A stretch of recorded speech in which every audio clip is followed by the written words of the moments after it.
श्री सद्गुरु महाराज की जय। महर्षि में ही दिनचर्या उपदेश। लेखक गुरु सेवी स्वामी भगीरथ दास जी महाराज। संतोष वृत्ति से लाभ।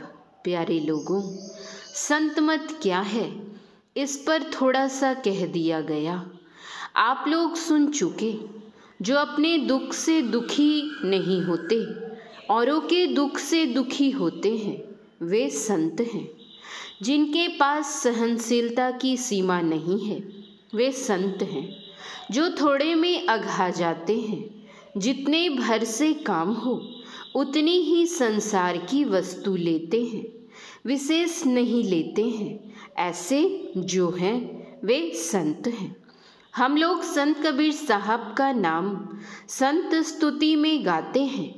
ये कितने संतुष्ट थे। साईं इतना दीजिए जामे कुटुंब समाए, मैं भी भूखा ना रहूं, साधु न भूखा जाए।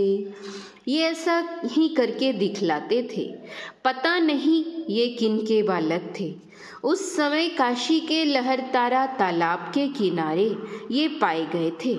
नीरू नामक एक जुलाहे ने इन्हें पाया था। नीरू की पत्नी का नाम नीमा था। नीरू ने जब उस बच्चे को पाया तो उसे अपनी पत्नी नीमा को दे दिया। नीमा ने अच्छी तरह से उसका पालन पोषण किया।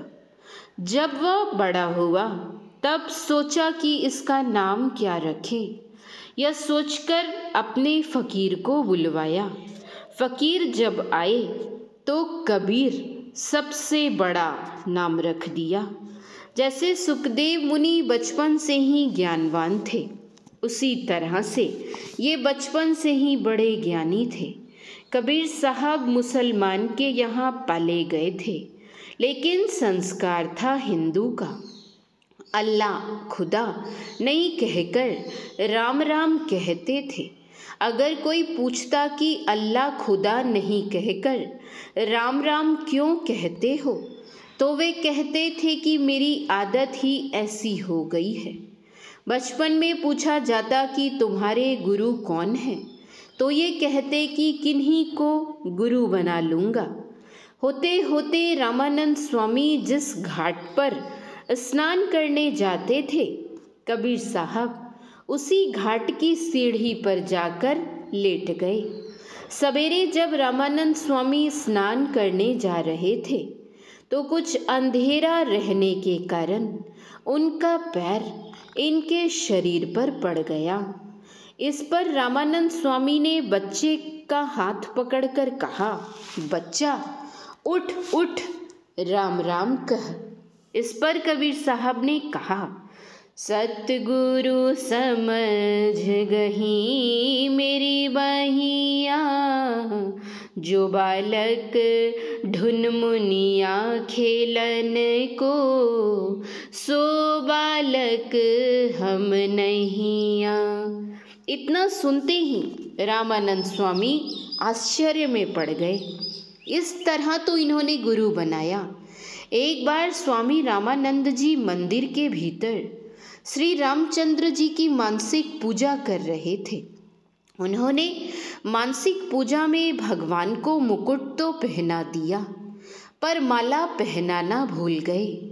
जब उनको अपनी भूल की याद आई तो सोच में पड़ गए कि माला अब कैसे पहनाई जाए।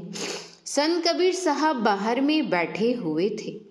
इन्होंने बाहर से ही कह दिया कि स्वामी जी, सोचने की कोई बात नहीं, माला की घुंटी खोलकर पहना दीजिए।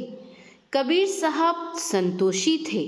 कहा गया है कि संतोषो परमो लाभ। एक पुस्तक है कबीर कसौटी, उसमें बड़ी बड़ी बातें हैं। इनको गंगा जी में ले जाकर पत्थर बांधकर डुबाया गया। नाव का पता नहीं रहा। ये अकेले ही उल्टी धारा पर बहते हुए आ गए। इस बात की गवाही संत दरिया साहब बिहारी की वाणी देती है, जाके डर कापे धर्म धीरा, बुढ़त बारे उदास कबीरा। कबीर साहब बचपन से ही शक्तिशाली थे। संतोष में दुख नहीं मिलता। जहाँ संतोष नहीं है वहाँ हैरानी ही हैरानी है। हम लोग यहाँ बुलाए गए हैं तब आए हैं, बिना बुलाए नहीं आए हैं। यही कह दिया कि संतोष रखिए, यह बड़ी बात है। कबीर साहब की खास तरह की कब्र मगहर में है। काशी में जिस जगह कबीर साहब रहते थे वहाँ कबीर चौरा नामक एक मोहल्ला है। मेरे कहने का खास मतलब यह है कि मनुष्य को संतोषी होना चाहिए। मनुष्य को चाहिए कि अपने लिए कुछ रखे और भजन करे। भजन का संस्कार किसी जन्म में भी नहीं छोड़ता है। एक जन्म में जो संस्कार हो जाता है वह दूसरे जन्म में उदित होता है। सहोदर भाई होने से क्या होगा, संस्कार अलग अलग होता है। श्री सद्गुरु महाराज की जय। पुस्तक प्रेरक संत संस्मरण, लेखक गुरु सेवी स्वामी भगीरथ दास जी महाराज। कर्ज नहीं रखना चाहिए। सन 1969 ईस्वी की बात है। उस समय मैं पूज्य गुरुदेव महर्षि में ही परमहंस जी महाराज की गाय सेवा में था।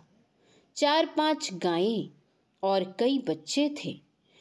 एक बच्चे की नाभि में एकाएक घाव हो गया। मैं पूज्य गुरुदेव की आज्ञा से तिलका मांझी मवेशी अस्पताल ले गया और परिचय देते हुए कहा, मैं महर्षि में ही आश्रम कुप्पा घाट से आया हूँ। पूज्य गुरुदेव इस बछड़े का इलाज करने के लिए भेजे हैं। मेरी बातों को सुनकर और ठीक से देखकर डॉक्टर साहब ने नाभि का ऑपरेशन कर दिया और घाव ठीक होने के लिए दवाई भी दे दी।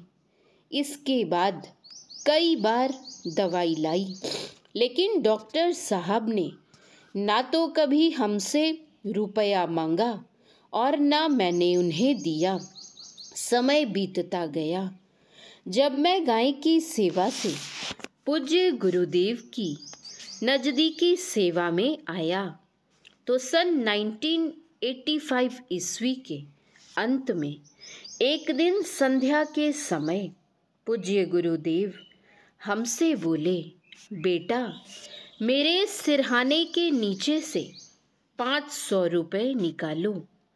आज्ञा पाकर मैंने 500 रुपये निकाला।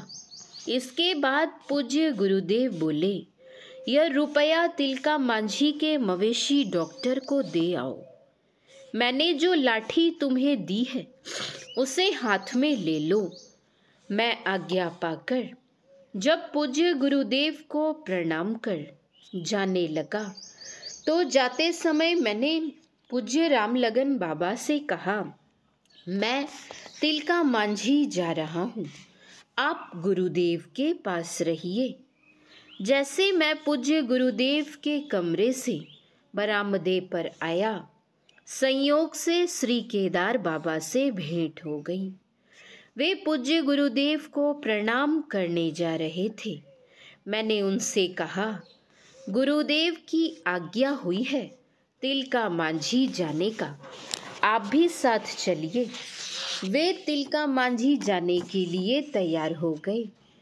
दोनों व्यक्ति तिलका मांझी डॉक्टर साहब के बासे पर गए और परिचय देकर उनसे कहा, पूज्य गुरुदेव प्रसाद के रूप में 500 रुपये आपको देने के लिए भेजे हैं।